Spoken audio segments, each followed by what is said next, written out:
Images of the early universe taken in great detail by the James Webb Space Telescope show that it was far more complicated than previously thought.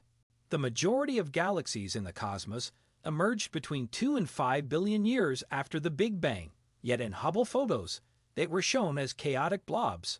Now that JWST data has been converted into colors that the human eye can see, it is possible to glimpse a jewel box of galaxies as they looked between 8 and 11 billion years ago.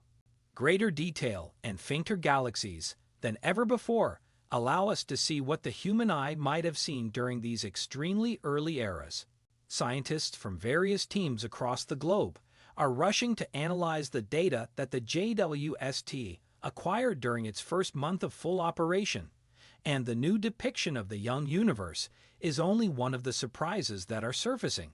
Along with breathtaking views of nearby and distant galaxies, the first data have also sparked a competition to find the oldest galaxy. It was believed that the earliest galaxy in JWST's first deep field SMACS 0723 picture, which was published last month, originally emerged roughly 700 million years after the Big Bang. Since then, other researchers have discovered several possible, much earlier candidates that, if confirmed, would defy predictions of what even JWST might do and cast doubt on notions of the early cosmos. So let's take a look at some of the other galaxies that have just emerged from our universe's dust and depths. The beautiful galaxy known as NGC 7496, according to Robin Cook, a galaxy evolution expert at the University of Western Australia, NGC 7496, which is just 24 million light-years away in the constellation of Grus. It is known as a bar galaxy. In the comparison tweet from the team investigating the galaxy below, the infrared picture displays the galaxy's skeleton structure, which is obscured in the Hubble image. Unlike what is visible in optical light, you can plainly see how gas flows through the galaxy along these spiral arms and along this bar structure. M74, the grand swirling spiral. M74 is a magnificent spiral galaxy with a grand pattern, situated 31 million light-years away in the constellation of Pisces. Here, a star was born inside the spiral arms, and after a short time, it went supernova. Similar to how the Southern Ring Nebula in the initial JWST photos was cut out of space by the shockwave from the exploding star, this halo has been created by the shockwave as well. However, you are only able to observe a single one of them throughout a whole galaxy. Cosmic collision. The early universe's development may be seen via cosmic collisions in neighboring galaxies, according to Lee Armas of the California Institute of Technology. 4 galaxies in our neighborhood, including IC 1623, which is just 275 million light-years distant in the constellation of Cetus, are being studied by Dr. Armas' team. The picture below highlights the dense star-forming regions while removing the dust.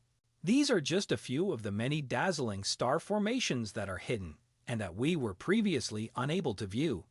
The yin and yang contrast between the two perspectives emphasizes the value of researching colliding galaxies at various wavelengths. The radiation emanating from this burst of activity is illuminating those little dust grains, which are tiny granules of dust.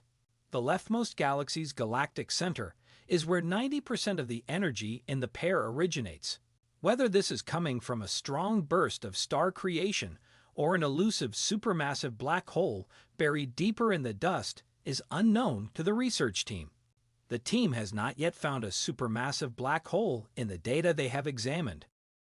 Supermassive black holes are created when galaxies collide and release radiation jets as they consume gas and stars that approach too closely. We're having trouble locating concrete proof of the supermassive black hole, and it could be far deeper in the Earth than we thought. Unusual cartwheel. One of the few pictures the JWST team has so far publicly shared is the magnificent Cartwheel Galaxy, a galaxy that has long ago left the scene collided with the unusual ring-shaped galaxy, which is 500 million light-years distant in the constellation of Sculptor. The second galaxy created an effect similar to dropping a stone in a pond by first pushing material out to the corners and then funneling material back towards the center when it pierced through the cartwheel's center. The center ring and the surrounding star-forming regions are both much enhanced in the new photos, according to Dr. Cook. The dust that is heated by young star formation is the main focus of the mid-infrared picture. You don't actually notice all the dust that is being heated up when looking at Hubble photos or any earlier optical photographs. Interconnecting the outer and inner rings are wispy filaments, most of which are comprised of silicate dust. A supermassive black hole at the center of the luminous core is ejecting radiation while consuming nearby objects that get too close to it. The dawn star is Earendel, a star that emerged around 900 million years after the Big Bang was spotted by Hubble earlier this year. The star was given the name Earendel, which is Old English for dawn star, and also the name of a character in J.R.R. Tolkien's The Silmarillion. The star in the Cetus constellation has now been photographed once again by the JWST. Although Earendel is thought to be millions of times brighter and nearly 50 times the mass of the Sun, it is so far away that it only appears as a minuscule dot on a line that has been stretched by the gravity of the cluster in front of it. But our understanding of it is still limited. The Space Telescope Science Institute team member Dan Coe predicts that this week will see the revelation of further details regarding Earendel, the first galaxies created after the Big Bang. Although it doesn't seem like it, this image and others like it are possibly the most astounding of all. It is anticipated that galaxies would be few and tiny in the first billion years after the Big Bang, but Galaxy 13 is already one of several possible early universe galaxies that have been reported by other researchers. The GLASS team, which includes Professor Glazebrook, is looking at a patch of the sky dominated by the Abell 2744 or Pandora cluster, while another team is scanning an area in the northern sky.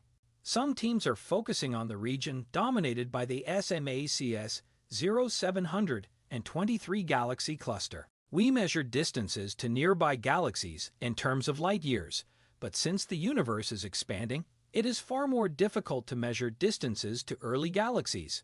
Instead, astronomers identify early galaxies based on how much of their light has been stretched into the longer red wavelengths, or by their red shift. For instance, the galaxy GLASS E13, which has a red shift of 13, appeared as it did around 329.8 million years after the Big Bang. Data from Professor Glazebrook's early galaxies have a red shift of around 12, or 370 million years after the Big Bang. With a red shift of 20, one of the hypotheses put out by another team would have existed 180 million years after the Big Bang. Our ideas of how galaxies may arise cannot account for anything beyond a red shift of 15 or 270 million years post-Big Bang. Many of the galaxies have already been called into question. According to Professor Glazebrook, the method used to assess these galaxy candidates, known as photometric redshift, is accurate for younger galaxies, even those that originated during the universe's formative years. For the oldest galaxies at the far end of the range, he claims that it is ambiguous and inaccurate. According to Professor Glazebrook, we need to examine the chemical signature, or spectra, of the light originating from these galaxies in order to accurately determine their ages and composition. He believes we will get a response shortly. He predicts that in a few months, we will know. Thanks for watching. If you enjoyed the video, subscribe to our channel and hit the like button. We'll see you in the next video.